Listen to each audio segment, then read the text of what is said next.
I'm John Cridland. I'm Director General of the Confederation of British Industry, which is the main business voice for entrepreneurs in Britain.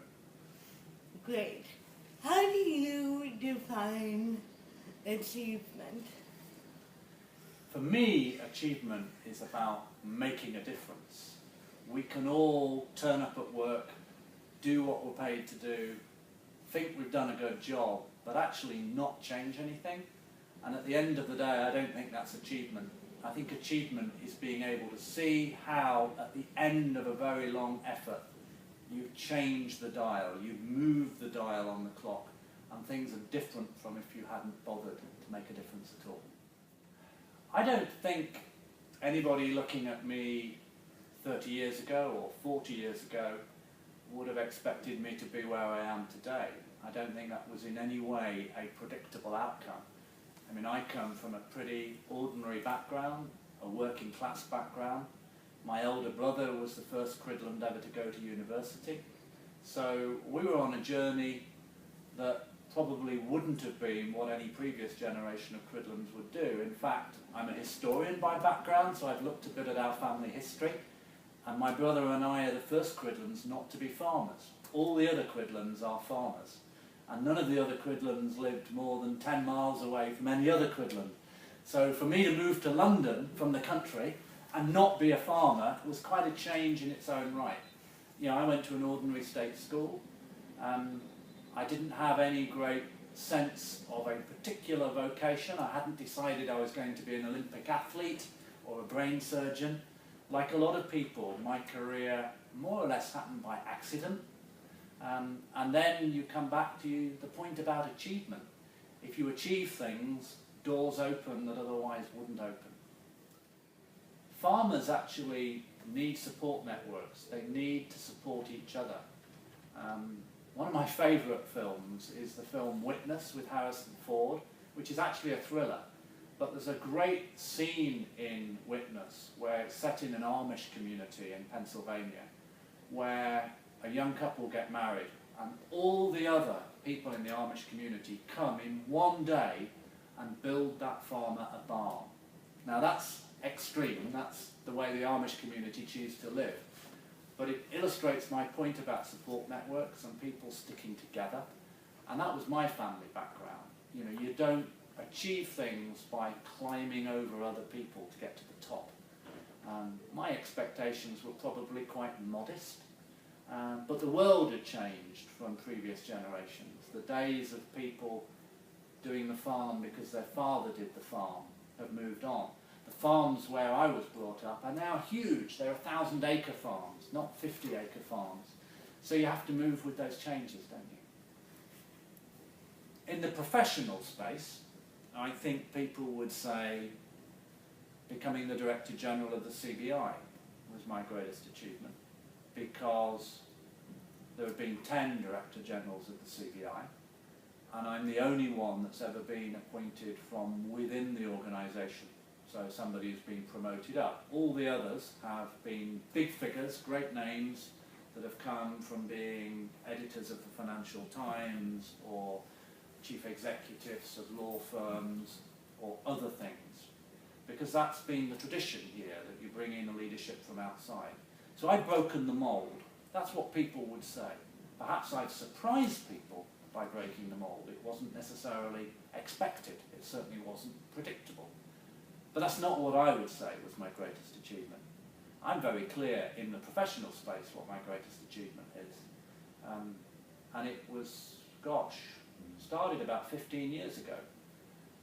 I was asked to be a member of the Low Pay Commission in 1997, which was the body that the incoming Labour government set up to introduce the first ever national minimum wage into Britain, to have a floor in the labour market below which nobody could be paid. And that national minimum wage is now £6.19 an hour. So for adults, there are some different rates for young people. For adults, legally, nobody can be paid less than £6.19 an hour. And getting that right, bringing in that from a standing start, was a huge responsibility, because we're talking when it came in 1999 of 1 million workers.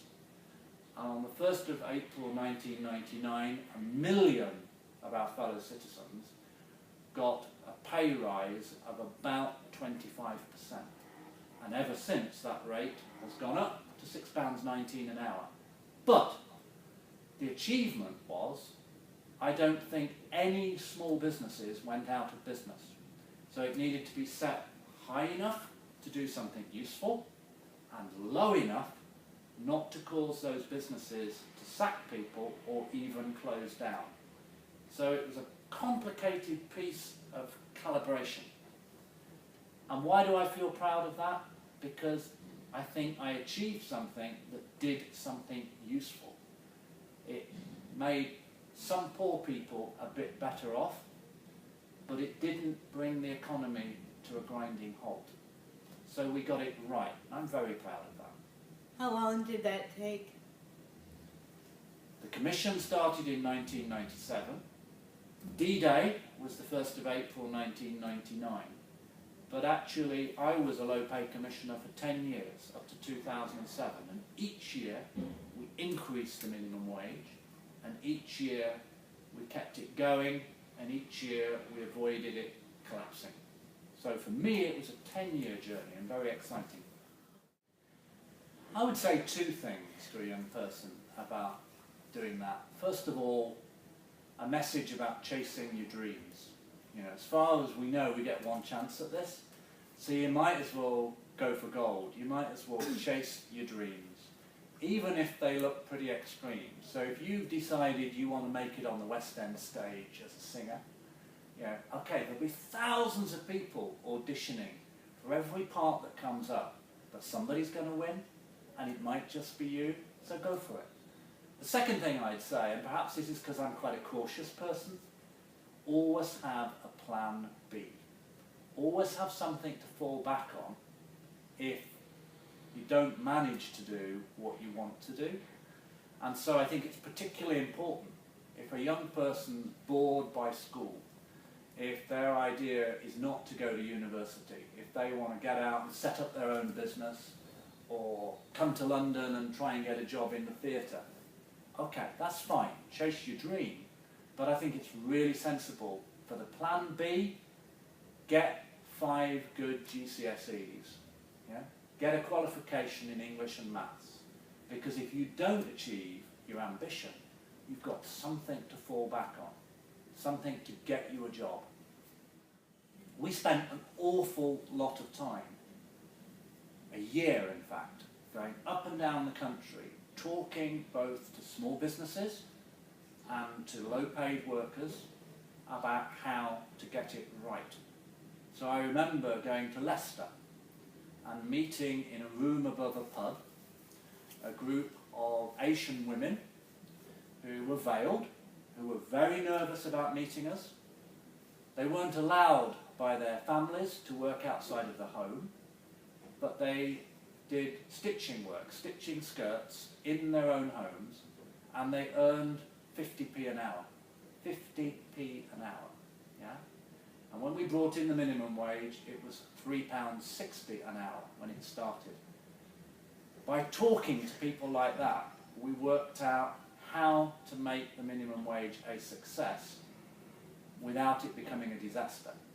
And we were very forensic about it. If you spend enough time testing these things to make sure they can work, then by the time we actually did it, no, I didn't have a sleepless night. I was pretty confident it was going to be an achievement. It took nearly 100 years.